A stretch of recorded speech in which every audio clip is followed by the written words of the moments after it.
നമസ്കാരം. ഡെമോക്രസിയുടെ സമയമാണ്. ആദ്യം പ്രധാന കളികൾ.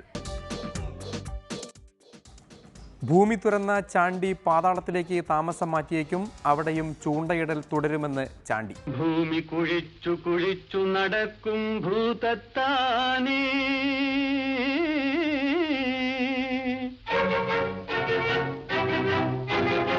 നീ കുഴിച്ച കുഴിയിൽ വീണതു നീ തന്നെ.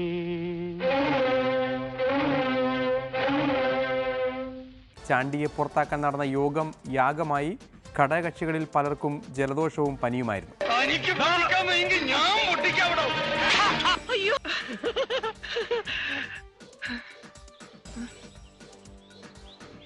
എല്ലാവരും ഒന്ന് നോക്കിയേ, എനിക്കിപ്പോ തലയുണ്ടോന്ന്. 2 വർഷം കഴിയുമ്പോ ചിലപ്പോ ഒരു രാജ്യം ഉണ്ടാവും. മന്ത്രി രാജിക്കര തന്നില്ലെങ്കിൽ മാന്ത്രിക വിദ്യ പഠിച്ച് അത് സ്വന്തമാക്കുമെന്ന് പിണറായി മുഖ്യൻ. അച്ഛന്റെ വാച്ച് കൊടുക്ക. അച്ഛന്റെ പോക്കറ്റിൽ കിടക്കുന്ന വാച്ചിന് ഞാൻ എടുത്തു തരണോ? പോക്കറ്റിലോ? നോക്കിയേ, പോക്കറ്റ് പോക്കറ്റ്.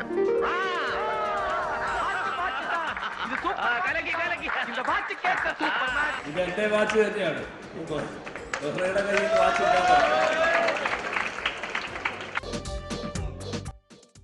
ചാണ്ടിയുടെ രാജിയിൽ വെള്ളപ്പുക കാത്തിരുന്നവർക്ക് CPM യോഗത്തിൽ നിന്ന് കാണാൻ കഴിഞ്ഞത് ജയരാജവധത്തിന്റെ കറുത്ത പുക.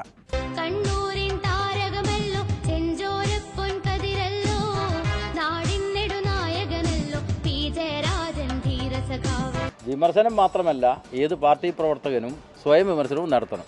സഖാവേ, ഒരു സംശയം ചോദിച്ചോട്ടെ? ചോദിച്ചോളൂ. ഒരു കമ്മ്യൂണിസ്റ്റുകാരൻ എപ്പോഴും സംശയം ചോദിക്കണം, എങ്കിലേ പാർട്ടി വളരൂ. സ്ഥാനാർത്ഥിയെ നിർത്താൻ പോലും ആളില്ലാത്ത BD പാർട്ടിയെ ഓർത്ത് ചങ്ക് പൊട്ടി ചെറിയ വെള്ളാപ്പള്ളി. ആരുമായി ഞങ്ങൾക്ക് ശത്രുതയോ അല്ലെങ്കിൽ ആരും കൊണ്ട് കൂടാമെന്ന് ഞങ്ങൾ പറഞ്ഞിട്ടില്ലല്ലോ. LDF ആണെങ്കിലും UDF ആണെങ്കിലും NDA ആണെങ്കിലും കൂട്ടപാത്രത്തിൽ ഞണ്ടു വീണാൽ മഴ പെയ്തു വെള്ളം വീണാൽ ജല ജല ജല. കുട്ടനാടിനെ തോണ്ടിയ ചാണ്ടിക്ക് ശിഷ്ടകാലം പഴയ പണി തന്നെ തുടരാം. കുവൈത്തിൽ പോയോ കുട്ടനാടിൻ്റെ കരയിലിരുന്നോ ചൂണ്ടയിടാം.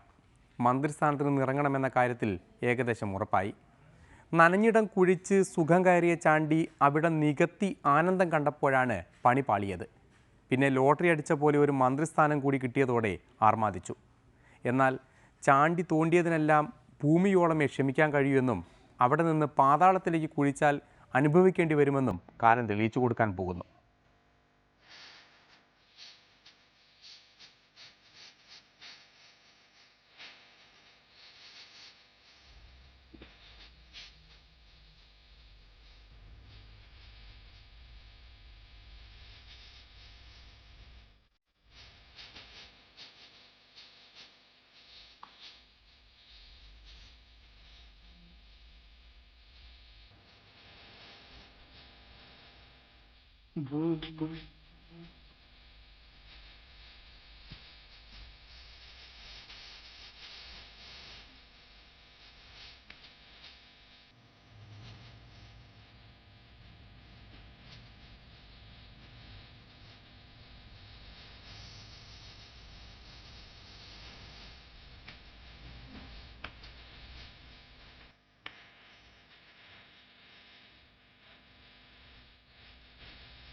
എന്നാൽ രാജി വാങ്ങി ചാണ്ടിയെ പടിക്ക് പുറത്താക്കാൻ ചേർന്ന ഇടത് യോഗം ഒരു യാഗമായി മാറി. ഇടതിലെ പല പാർട്ടി നേതാക്കളും കൊടിയേരിയും കാനവും പറയുന്നത് കേട്ട് ചായ കുടിച്ചിരുന്നു. കടന്നപ്പള്ളിക്ക് ജലദോഷമായിരുന്നു. സ്കറിയ തോമസിന് തൊണ്ടവേദനയും. കാനവും ചാണ്ടിയും തമ്മിൽ കൊമ്പ് കോർക്കുമ്പോൾ പിണറായി മുഖ്യൻ എല്ലാം കണ്ടുനിന്നു. ഒടുവിൽ പുറത്തിറങ്ങിയ ചാണ്ടിയിൽ വീണ്ടും ഭൂതം കയറി. അതോടെ രാജി കാത്തിരുന്നവർക്കൊക്കെ സംതൃപ്തിയായി. നിഗ്രഹിക്കാനുള്ള ശക്തി നാം ഈ തേങ്ങയിലേക്ക് ആവാഹിച്ചിരിക്കുകയാണ്. തൊട്ടു പ്രാർത്ഥിച്ചോളൂ, തേങ്ങയിൽ തൊട്ടു പ്രാർത്ഥിച്ചോളൂ. എന്നെ കൂടോത്രം ചെയ്ത് നശിപ്പിക്കാൻ ശ്രമിച്ച നായിന്റെ മോന്റെ തലമണ്ട പിളർന്ന് ചാവണേ. പൂജാകർമ്മ വേളയിൽ അസഭ്യം പുലമ്പരുത്. എന്നാ മഹാന്റെ ശിരസ് പിളർന്ന് അന്തരിക്കണേ. ഈ കയ്യേറ്റക്കാരെ ന്യായീകരിക്കുക വഴി കേരളത്തിലെ എല്ലാ ഭൂമി കയ്യേറ്റങ്ങളെയും അംഗീകരിക്കുകയും ന്യായീകരിക്കുകയും ചെയ്യുന്ന കയ്യേറ്റക്കാരുടെ സംരക്ഷകരായി, കയ്യേറ്റക്കാരെ അഴിമതി നടത്തിയതിന് സംരക്ഷകരായി മാറിയിരിക്കുന്ന മുഖ്യമന്ത്രി എങ്ങനെയാണ് അഴിമതിക്കെതിരായി സംസാരിക്കുന്നത്? ചെകുത്താൻ വേദമോതുന്നത് പോലെയാണ് പിണറായി വിജയന്റെ അഴിമതി വിരുദ്ധ പ്രസംഗങ്ങൾ. അവനിനി മിണ്ടൂല, അവനിനി ജീവിതത്തിൽ ആരോടും മിണ്ടൂല. ഈ പൂജ സുനാമണി കഴിഞ്ഞ് തേങ്ങ നിലത്തെറിഞ്ഞുടയ്ക്കുമ്പോ ഇവന്റെ തല പൊട്ടിത്തെറിക്കും. തലയും തലച്ചോറും തൂത്തുവാരി കഴുകാൻ സോപ്പും വെള്ളവും ചൂലും കരുതി വെച്ചോ അവൻ പറഞ്ഞാരേ.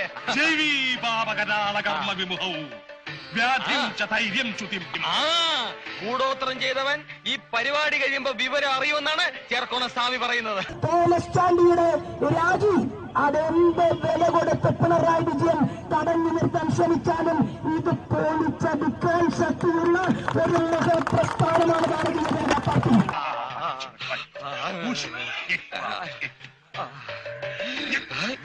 എന്തിനാണ് തോമസ് ചാണ്ടി കടിച്ചു തൂങ്ങുന്നതെന്ന് എനിക്കറിയില്ല. LDF എല്ലാവരും അദ്ദേഹത്തിനെതിരായിരുന്നു എന്നാണ് മനസ്സിലാക്കിയിട്ടുള്ളത്. ഏതായാലും എത്രയും പെട്ടെന്ന് തോമസ് ചാണ്ടിയുടെ രാജി മുഖ്യമന്ത്രി വാങ്ങണം. ഇല്ലെങ്കിൽ മുഖ്യമന്ത്രിയാണ് ഇതെല്ലാം സംരക്ഷിക്കുന്നതെന്ന് ബോധ്യപ്പെട്ടു.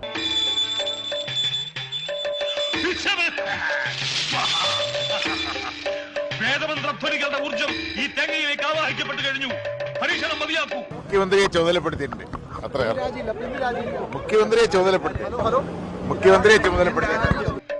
ദുഷ്കർമ്മി മറവിലേക്ക് പുറത്തു വരൂ. തേങ്ങ ഉടക്കി സ്വാമി, സത്യം തുറന്നു പറയൂ. ആരാണ് ഈ കുടം കുടിച്ചിട്ടത്? തേങ്ങ ഇറങ്ങിയുടക്കി സ്വാമി, അവന്റെ തല അനാഥമാക്കല്ലേ സ്വാമി. അരുത്.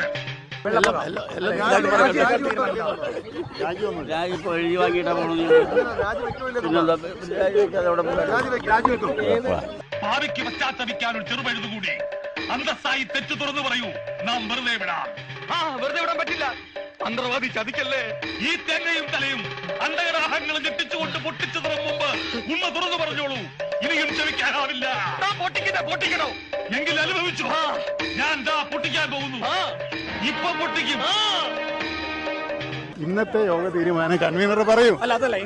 ഇല്ലില്ല, ആ തീരുമാനം NCPയുടെ തീരുമാനം അത് കൺവീനർ പറയൂ.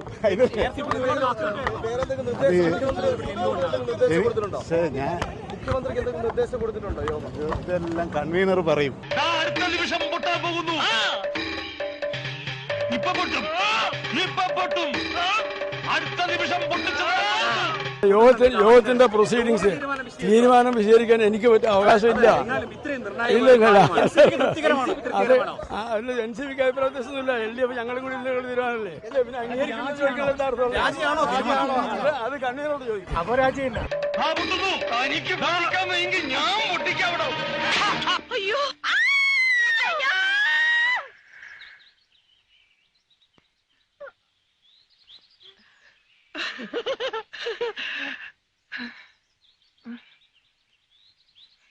എല്ലാവരും ഒന്ന് നോക്കിയേ, എനിക്കിപ്പോ തലയുണ്ടോന്ന്.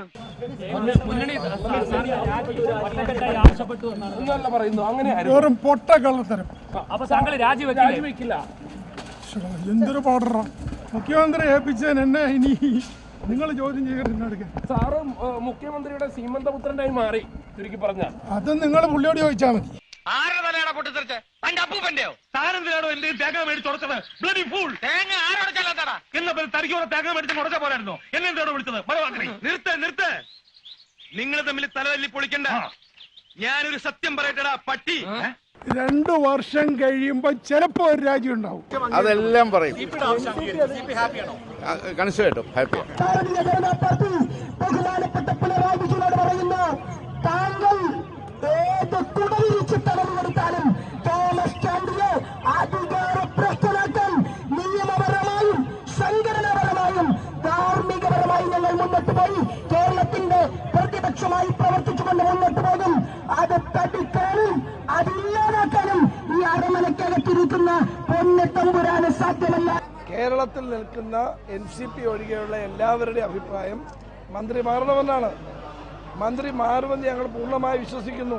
ഇല്ലെങ്കിൽ നിയമപരമായി തന്നെ അതിനെ നേരിടും. ഒരു സംശയം വേണ്ട കാര്യത്തിൽ. അല്ല പ്രതിപക്ഷ നേതാവെ, ചാണ്ടിയെ മാറ്റി പകരം AK ശശീന്ദ്രനെ കുടിയിരുത്തുന്നതിലെ ലോജിക്ക് എങ്ങനെ ഉണ്ടാകും?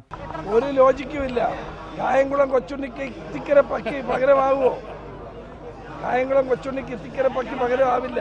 ചാണ്ടിയുടെ രാജി ഇനി NCPയിൽ നിന്ന് പ്രതീക്ഷിക്കാം. അത് കേരള തലവൻ പീതാംബരം മാസ്റ്റർ തന്നെ പ്രഖ്യാപിക്കുമെന്ന് കണക്കാക്കി ഒരു രാത്രി ഇരുണ്ടു പുലർന്നപ്പോൾ ചിലർ മാഷെ കാണാൻ പോയി. എന്നാൽ ചൊവ്വാഴ്ച ചേരാനിരിക്കുന്ന യോഗം ആഴ്ചകൾക്ക് മുമ്പ് ഒരു ചൊവ്വാഴ്ച തീരുമാനിച്ചതാണെന്നും ഏത് രാജി എന്ത് രാജി എന്നുമാണ് മാഷി ചോദിക്കുന്നത്. നാളത്തെ യോഗം ഈ കാര്യം ആലോചിക്കാൻ വേണ്ടി വിളിച്ചതല്ല. കഴിഞ്ഞ ഒരു മാസമായിട്ട് പാർട്ടിയുടെ സംഘടനാ ഘടകങ്ങളുടെ സമ്മേളനങ്ങൾ കൂടിക്കൊണ്ടിരിക്കുകയാണ്. അതൊക്കെ LDF ചർച്ച ചെയ്തിട്ടുണ്ട്. LDF അതിന് യുക്തമായ തീരുമാനം എടുത്തിട്ടുണ്ട്. അതിന് പുറത്ത് ഇന്നലെ നടന്ന യോഗത്തിലെടുത്ത തീരുമാനത്തിൽ ഇന്ന് രാവിലെ വേറൊരു കമൻറ്റിൻ്റെ ആവശ്യമില്ല. ഒരു മാസത്തിന് മുമ്പ് നിശ്ചയിച്ചതാണെന്ന് അർത്ഥം. 14-ാം തീയതി ഞങ്ങളൊരു പൊതുപരിപാടിയോടെ എറണാകുളം സംഘടിപ്പിച്ചിട്ടുണ്ട്. ഫാസിസ്റ്റ് വിരുദ്ധ ജനകീയ കൂട്ടായ്മ എന്ന് പറഞ്ഞിട്ട് ഹൈക്കോടതി ജംഗ്ഷനിൽ NCP ഒരു പൊതുപരിപാടി സംഘടിപ്പിച്ചിട്ടുണ്ട്. അത് കാലത്ത് 10 മണിക്കാണ്. അതിനുശേഷം 2 മണിക്ക് എക്സിക്യൂട്ടീവ് എക്സ്റ്റൻഡഡ് എക്സിക്യൂട്ടീവ് എന്ന് പറയാം, എല്ലാ ക്ഷണിതാക്കളും എല്ലാവരും പങ്കെടുക്കുന്ന എക്സിക്യൂട്ടീവ് വിളിച്ചിട്ടുണ്ട്. അത് വളരെ നേരത്തെ തീരുമാനിച്ചതാണ്. ഈ കാര്യം ചർച്ച ചെയ്യാൻ വേണ്ടി വിളിച്ചതല്ല. ഈ കാര്യത്തിൽ LDFനുള്ളിൽ ചർച്ച ചെയ്ത് ഞങ്ങളൊരു തീരുമാനമെടുത്ത് ഇന്നലെ LDF കൺവീനർ നിങ്ങൾക്കൊരു കമ്മ്യൂണിക്കേ തന്നതാണ്. ഇന്ന് രാവിലെ അതിനെക്കുറിച്ച് ആരെങ്കിലും പ്രതികരിച്ചാലും ഞാനങ്ങനെ ചെയ്യുന്നില്ല. ഞാൻ ഉത്തരവാദിത്വമുള്ള ഒരു LDF പ്രവർത്തകനാണ്, പാർട്ടിയിലെ സെക്രട്ടറി. സംഘടനാപരമായ കാര്യങ്ങൾക്ക് വേണ്ടി മാത്രമാണ് യോഗം വിളിച്ചിരിക്കുന്നത്. എവിടെ അത് ആ കാര്യത്തെക്കുറിച്ച് ചർച്ച ചെയ്ത് തീരുമാനിച്ചില്ല. ഇന്ന് രാവിലെ ഇതിന് വേലിയേറ്റവും വേലിയിറക്കമാണോ? സ്വാഭാവികമായും മെമ്പർമാർ ഇന്നലെ ഉണ്ടായിരുന്ന യോഗത്തിന്റെ അഭിപ്രായങ്ങളെ പറ്റിയൊക്കെ ചർച്ച വന്നെന്ന് വരാം. പക്ഷേ തീരുമാനം നാളത്തെ യോഗത്തിൽ എടുക്കാൻ സാധിക്കില്ല. ഇങ്ങനെ ആരെങ്കിലും എന്തെങ്കിലും പറയുക, അതിന് പ്രതികരിക്കുക, അതൊന്നും ഞങ്ങളുടെ ഒരു നിലപാടല്ല. ഞാനിന്ന് രാവിലെയും പീതാംബരം മാസ്റ്ററുമായിട്ട് സംസാരിച്ചു. അദ്ദേഹം എന്നോട് ഈ കാര്യങ്ങളൊന്നും പറഞ്ഞില്ല. അപ്പോൾ അങ്ങനെ അദ്ദേഹത്തിന് എന്തെങ്കിലും ഉണ്ടെങ്കിൽ എന്നോട് പറയാം, LDFൽ പറയാം. അതല്ലാതെ മാധ്യമങ്ങളിൽ കൂടി അതിനൊരു പ്രതികരണവും ഇപ്പം ഞാൻ നടത്താൻ ഉദ്ദേശിക്കുന്നില്ല.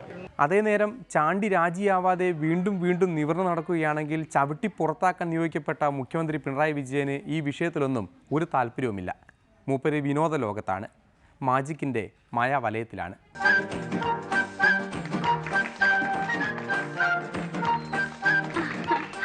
നമസ്കാരം. നിങ്ങളുടെ കണ്ണുകൾക്ക് വിശ്വസിക്കാനാവാത്ത രസകരവും ഇന്ത്യയിൽ 2 മജിഷ്യന്മാർക്ക് മാത്രം ചെയ്യാൻ കഴിയുന്നതുമായ ഐറ്റങ്ങളാണ് ആൽബി ഇന്നിവിടെ അവതരിപ്പിക്കുന്നത്. നമ്മുടെ ഇന്നത്തെ വിശിഷ്ടാതിഥിയായി എത്തിയിരിക്കുന്ന സെയിന്റ് ആന്റണീസ് ചർച്ചിലെ വികാരി ഫാദർ തളിയത്തിന്റെ അനുഗ്രഹവും സഹായവും ആവശ്യമാണ്. ചെറിയൊരു സമ്മാനം. അച്ഛൻ എന്നെ ഒന്ന് അനുഗ്രഹിക്കണം. ഇനി അച്ഛന്റെ വാച്ച് ഒന്ന് എനിക്ക് അയച്ചു. അച്ഛന്റെ വാച്ച് ഞാൻ വാങ്ങിച്ചുകൊണ്ട് വന്നിരിക്കുകയാണ്. അതിനു മുമ്പ് നീ പോയി ഒരു ചുറ്റിക എടുത്തോണ്ട് വാ. അച്ഛന്റെ വാങ്ങിച്ച വാച്ച് ഈ മേശപ്പുറത്ത് ഞാൻ വെച്ചിട്ട് ഈ ചുറ്റിക എടുത്തിട്ട് ഒറ്റ അടി.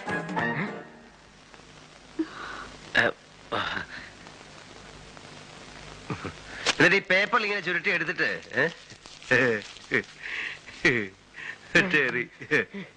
അച്ഛന്റെ വാച്ച കൊടുത്തേ. ആരുടെ അച്ഛന്റെ? പള്ളിയിലെ അച്ഛന്റെ.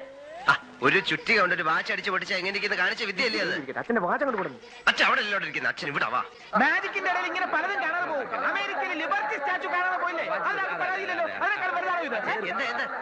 എന്താ അച്ഛന്റെ വാച്ച് കൊടുക്ക. അച്ഛന്റെ പോക്കറ്റിൽ കിടക്കുന്ന വാച്ച് ഇനി ഞാൻ എടുത്തു തരണോ? പോക്കറ്റിലോ? നോക്കിയേ. Pocket pocket.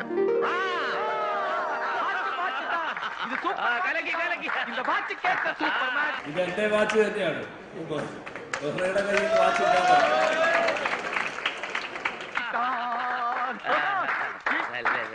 ഈ വാച്ച് എങ്ങനെ ഒപ്പിച്ചു? അച്ഛന്റെ കൈ കിടക്കുന്ന വാച്ച് ഞാൻ നേരത്തെ നോട്ട് ചെയ്തിരുന്നു. എന്നിട്ട് അതേപോലെ ഒന്നും വാങ്ങിച്ചിട്ട് അനുഗ്രഹം വാങ്ങാൻ കുനിഞ്ഞപ്പോ പോക്കറ്റിലിട്ടു. ബാക്കി നീ ഊഹിച്ചോ. ഇടവേളയാണ്. ജയരാജ് സ്തുതികളുണ്ട്, കാത്തിരിക്കണം.